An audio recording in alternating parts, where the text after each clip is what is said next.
My name is Cadence and I'm 9 years old, and I am from the itty-bitty island of Saipan. Every weekend I stay over at my grandparents' house, and they always make me do chores. I have 3 jobs: clean the yard, feed the chickens, and get my grandpa his drugs. Not the bad drugs, the natural kind that grows on his trees. It's called betel nut, or in our language, pugua. My mommy told me when she was a little girl, she did this for her grandparents too, same as my grandmother with her grandmother. My ancestors have been chewing for thousands and thousands of years. Pugua has been in the Marianas as long as the Chamorro people have been in the Marianas. The first Chamorros, wherever they came from in Taiwan and Southeast Asia, that they brought it with them. Pugua had a ceremonial significance before. In ancient times, for example, when families would come together to be joined in marriage, you exchange pugua, or you chew pugua together.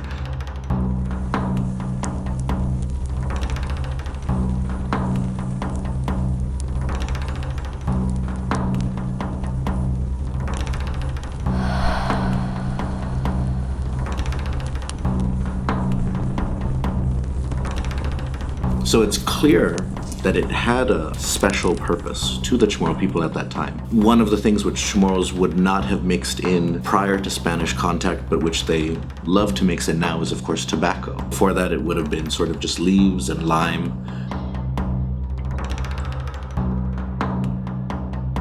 It's different now because if you want to chew, you can just buy it. That leads to then strains on the people and the culture. When now, if you've got the money, you can get as much as you want.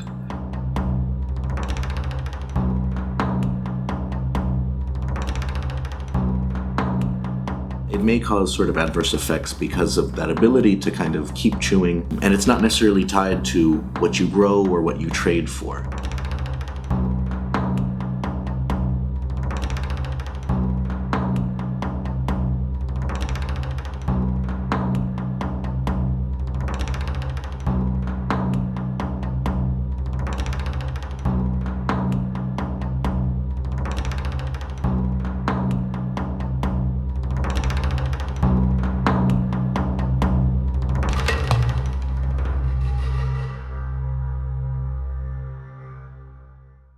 My name is Advocacy.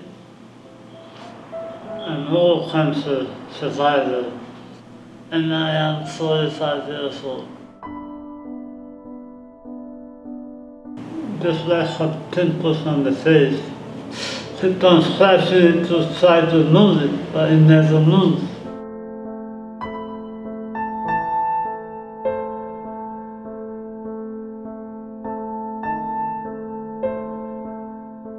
I put the blame on me because I hide it. My name is Carla Sablan, and these are my children.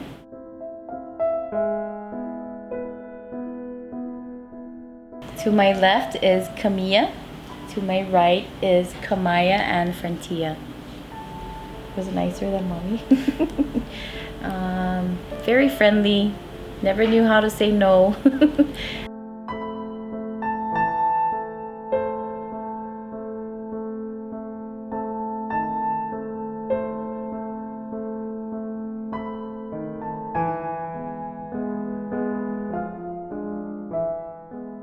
My name is Mami Ikeda. I lost my little brother, Kazunori Ikeda. Everybody call him Kazu.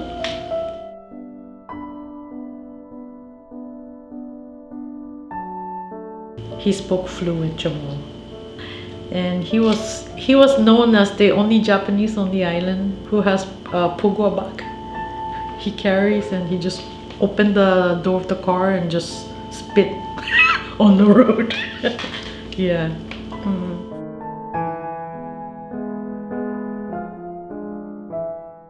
My name is Lori Ogumaro, and I am a board member of the Commonwealth Cancer Association. In 2012, my son was diagnosed with oral cancer.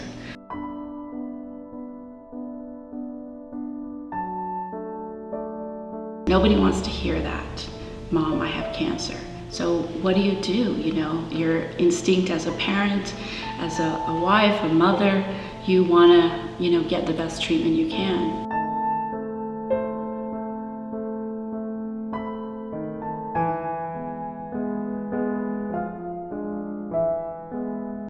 My name is Dr. Ken Pearson, and I'm a dentist, and I'm the clinic director here at the Saipan 7th Adventist Clinic.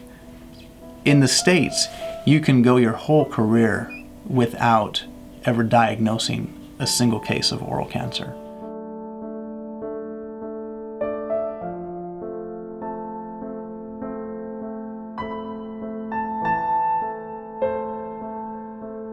There definitely has been an increase of diagnosis. You just don't know if it's because of greater awareness or because of the incidence actually going up.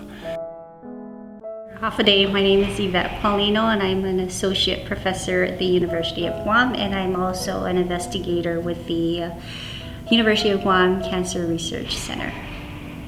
Oral cancer pretty much is any cancer in the mouth area, so that would include like your lips, your tongue, your cheeks, the base of your mouth. Over time, they'll develop their tolerance so that they may no longer feel the effects of the betel nut itself, and so they may start to add other ingredients to try to get that same effect back. Oral cancer is usually a non-painful little lesion. You know, it can start with like a little ulceration or a bump or something on the skin. Most of the time it's non-painful or a sore that is not really sore. And so people don't really pay attention to it. And usually due to some sort of repetitive outside stimulus. That's where betel nut comes in, and tobacco and lime and the things that are added to it. And the lime actually, it changes the pH, so it infuses into the bloodstream a lot faster.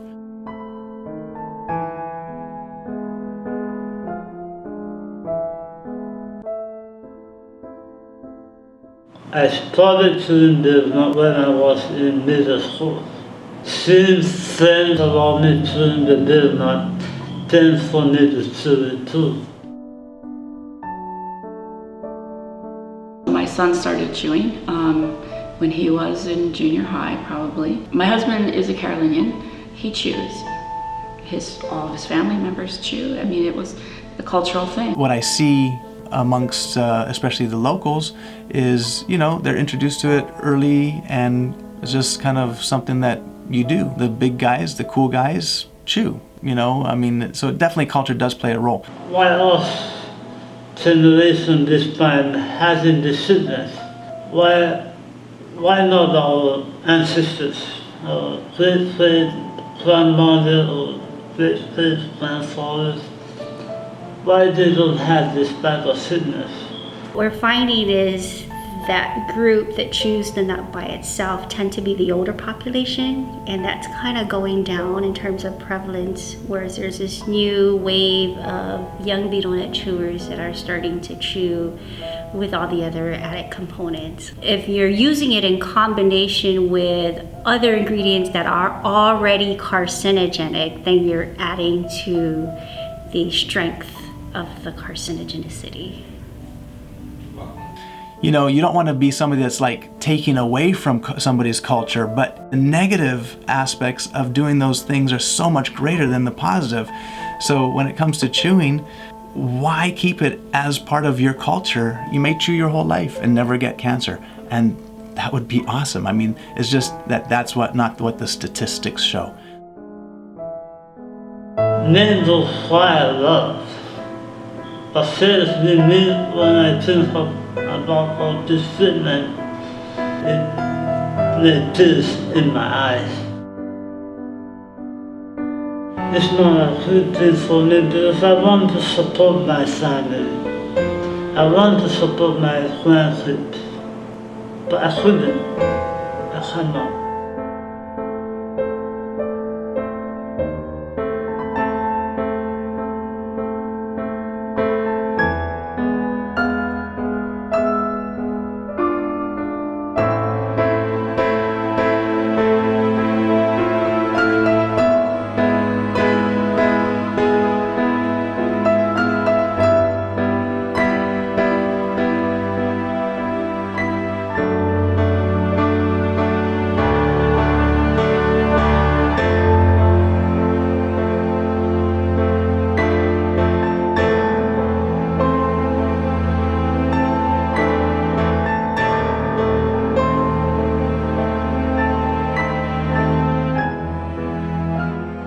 because he was the last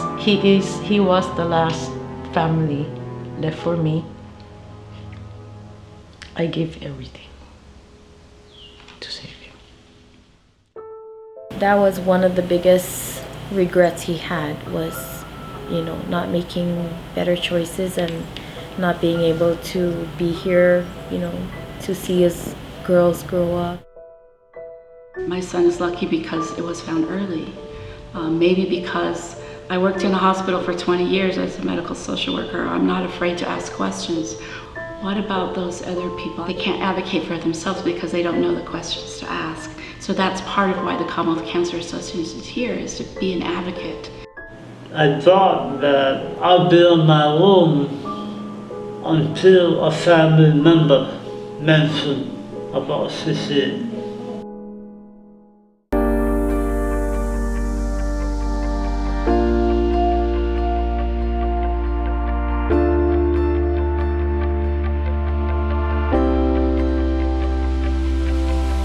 I'm Juan Elba-Balta, and I am the Executive Director for the Commonwealth Cancer Association. CCA advocates for cancer-free CNMI.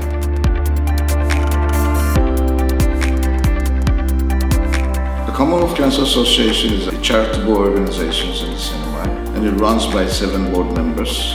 It runs through all volunteers.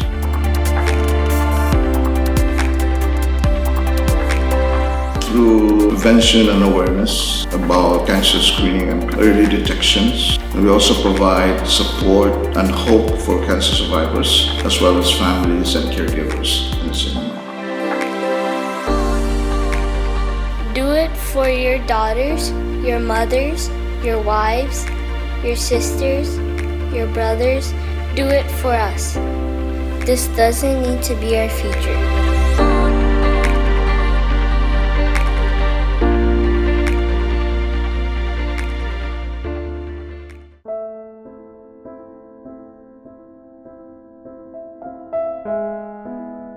But right now he's in Philippines, getting treated because he has that whole thing,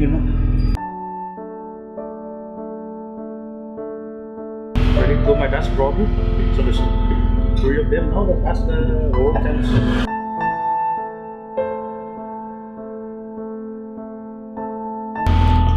Got a daughter, she's 5, thinking about watching her grow. Got a baby on the way. I'm trying hard right now to cut down, but at the same time it's very hard.